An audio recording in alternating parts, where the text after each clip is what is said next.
right now is the perfect time to start organizing your cabinets as you are doing your spring cleaning. And we actually have some really great tips for you today from the City Moms. And Jeanine is joining me today to tell us all about pantry organizing hacks for the spring. Hi, Jeanine. Hi there. Good morning. Good morning. How are you? I'm great. Thanks for having me. I know Yes. we just went through our own pantry overhaul, so I'm feeling like these hacks might be fresh in the head. Yes, they are so popular online, watching people kind of create an aesthetic for their refrigerators, for their pantries, and so much more. So you brought in the good stuff. I did. And we're first starting by thinking about the organizing itself. And we're seeing a lot of the acrylic containers being used quite a bit for organizing. I know you and I were just chatting about that. And I think that's all thanks to the Home Edit, which is really that team that brought this so popular. But you know, when we're thinking about these clear containers, these acrylic containers, they are really beneficial because it's easy to see at a glance maybe the things that you are low on. It helps you when you're planning your grocery list. And plus, when you have all of your items in similar containers, that aesthetic then is very cohesive looking. Yes. So and you can kind of, what I love about it is it's easy to access. Instead of having to open up, let me use chip clips and bag clips and all of that, you can actually have so much just pop and go. Yeah, absolutely. Well, I think, speaking of pop, I think one of the things that we love about this is all of these containers have a fresh seal, a freshness seal to keep everything that's inside, you know, nice and crisp. I know for us at home, cereal is kind of the biggest offender. I always find our cereal boxes like half open, the bags are half open. Yes. But these containers, again, they have that freshness seal. And I mean, the way that these are designed is just kind of so fun. Pop and go. Exactly. Great for moms. Really simple to use. And the nice thing is we're finding these literally everywhere now, all retailers, and they're not super overpriced. They're pretty reasonably priced. Yeah. Okay, awesome.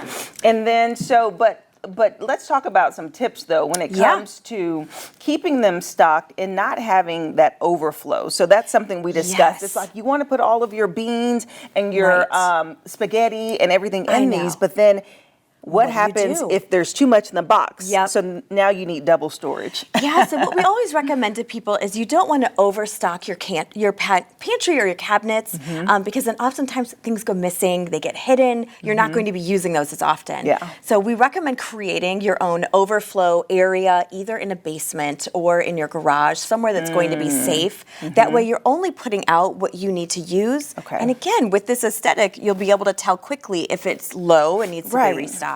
So that's interesting. That's actually good. Maybe like a storage box or something that can be sealed and also put away would be great. Yes, absolutely. And then when we're thinking about organizing, kind of that next area is thinking about all the space that you have in your pantry. Often as consumers, we're only using that bottom shelf. We're not thinking about all of the space up there. So our second kind of big tip is to really identify your space and move it around, customize it as you need. Move a shelf down if that's helpful. Another thought is bins can come easily to stack. So now you're starting to see all that space you can use up vertically. One of the items that we're loving is that double turnstile. There's also double shelving, but this makes items really easily accessible on two spots. I use this for our cooking oils, for example. I was going to say spices would be great on that. Spices are great too. Yes, but that really helps. Again, now we're not just using that flat shelf surface, we're using all of the cabinet's vertical space. Okay, love that. And then our third tip is to really think about your pain points when you're organizing, because all of us have them. I brought my air fryer as a good example. So our air fryer sits in our small appliance cabinet at home. And the thing we run across is that all appliances have this. They have an extra cord. These start to get tangled with each other. So for my pain point, we grabbed these cord organizing tips from 3M. And I don't have the sticky tab on here, but essentially how this works is these affixed to the back of your appliance with that sticky tab. Then you can wrap your cord up, and this will keep all of these out of the way. So that was a big pain point for us. Another quick illustration, this sits in the very back of my appliance cabinet. I'm not a very tall person, so it can be a challenge to try and get it down. So what I did was affix these wheels to the bottom, and these again are just by 3M, found these at Meijer. And now it makes it super easy just to kind of bring in and out, Slide and slide in and out. glide. Exactly. Wow, that's so great. Yeah, And you know what's so exactly. good about that cord wraparound is the fact that sometimes you get those little twisty ties, but Yes. it still makes it all mumbled and jumbled. Absolutely. So I love that it sticks to the back. Keep it Yes. super organized. Yeah. Because it's all about the aesthetic. It is, but again, just think about those things that are really causing you trouble and struggle with your pantry as you're going through this refresh. Identify those and find some solutions. Yeah, absolutely. This is so great. So thank you so much, Jeanine, for Yes, bringing thank in you. these tips and tricks and hacks. And I know people can find out so much more on your website, right? Yes, they can. We've got plenty more pantry organizing hacks on the website, and hopefully we'll help you get your organization moving for the spring. Okay, thanks so much.